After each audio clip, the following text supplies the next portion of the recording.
Yo ho ho, this is E2K12, your Caribbean pirate, coming back at you with another One Take Thursday. You know how we do it, let's get rolling. Today, I wanted to talk about two things. Well, they happened this week and from last week to this week, and it involves, well, the first one involves the attack on girl gamers, and the second one deals with single fathers. Let's hit with the first topic with girl gamers. This week, a gamer that I follow, who she streams and everything, she actually had to stop playing Battlefield. Yes, this is a girl who loves to play Battlefield for life. The thing is, she had to stop because one dude that was playing in the same game realized that she's a girl and decides to DDoS her. DDoS means distributed denial of service attack, which means he's just banging her ping at such a point is that the amount of hits coming out of it, it can't handle that many connections coming in at once, just ramming, ram, bam, bam, bam, bam. Yeah. So she actually had to stop playing for a while in order for it to get it to stop first before she can do anything. And then when that happened, I'm like, that brought up something for me. Is like, why? What is it about the gaming community? What is with it? Why do we always have this problem? Especially from girls try to play just and become just like anybody else.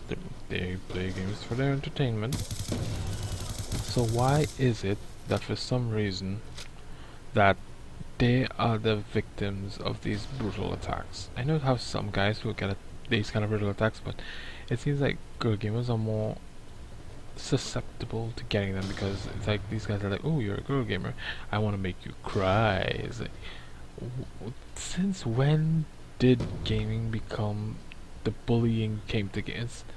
I know it's a social thing, but the whole thing with the bullying in schools and everything is just going out there, it's going into emails. Now you have a cyber bullies and everything. It's now getting to the point like, seriously?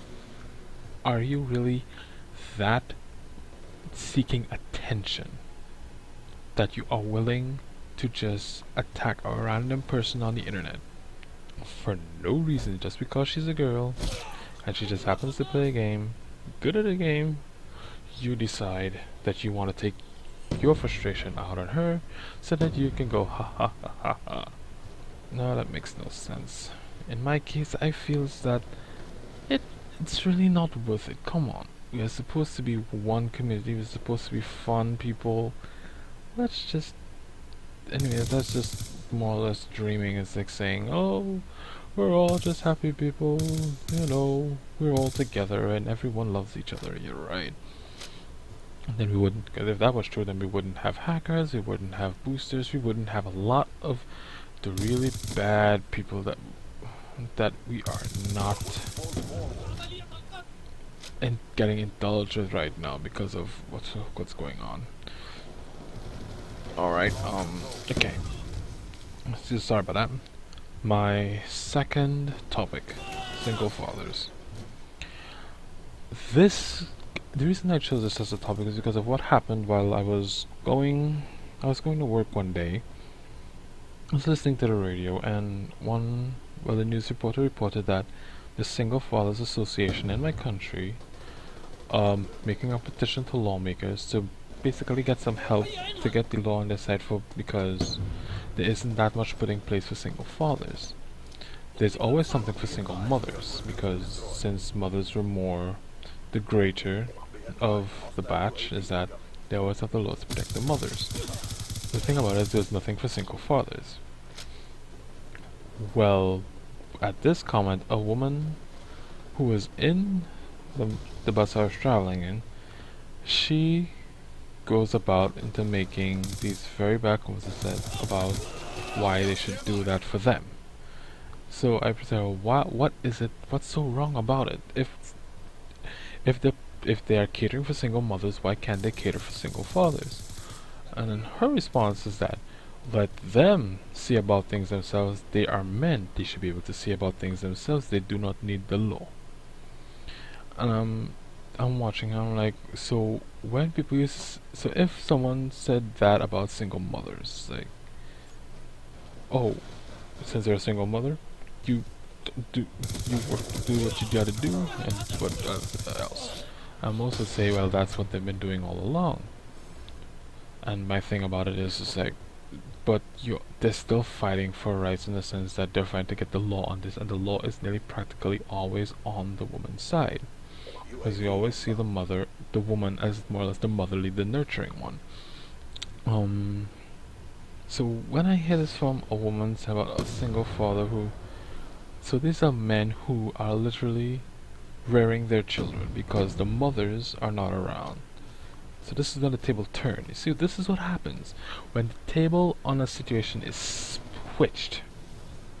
You realize things are seen in a totally, completely different light, and that if it was on a woman's situation, all the women would be up in arms and say, yes, they don't have anything to help us, to give us rights, to give us what we want, and this and that and this and that.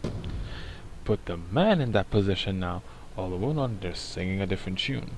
I don't know if that just happens to be for all women or not, because it baffled me in the sense that this is someone who's taking care of a child, and you're willing to say, let them deal with it. They don't need the law. I'm like, that, how could you say that? Because are you willing to let someone go through hell?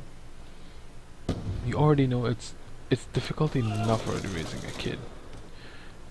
It is, and you are literally going to put another person through that situation, which I find to be totally, it's totally wrong. Is that, why would you do that to anyone?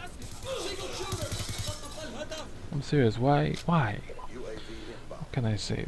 There are some people that, well, as the old saying goes, what's good for the goose is not good for the gander, which technically is what's here, is that what's good for the female is not good for the male. And I have this thing that the male is always a structure, he's always a strong one, and that he can do everything without any help and whatnot.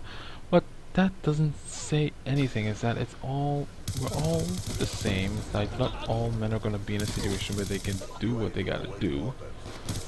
And that's already the most difficult thing, and that is that, yeah, how do you expect them to do it if that's the problem? Because what happens is that you have people taking advantage of the system, which is exactly what happens down here. Some women take advantage of the system due to the point the system is always on their side no matter what happens, and they know that, so they get away with it. And it's not to say like anything can be done about it. The fact of the matter is that, oh, what can be done is that it's the law. The law is basically set there to guide the citizens in what they should do.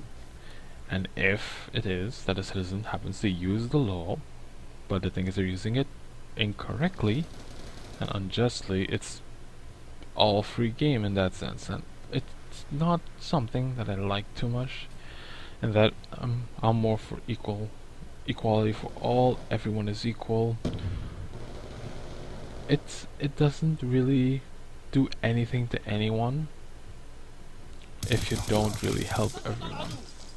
And that if it can get where I'm coming with this, is that why leave something for only for one person, and the others are not doing anything, in the sense that, well,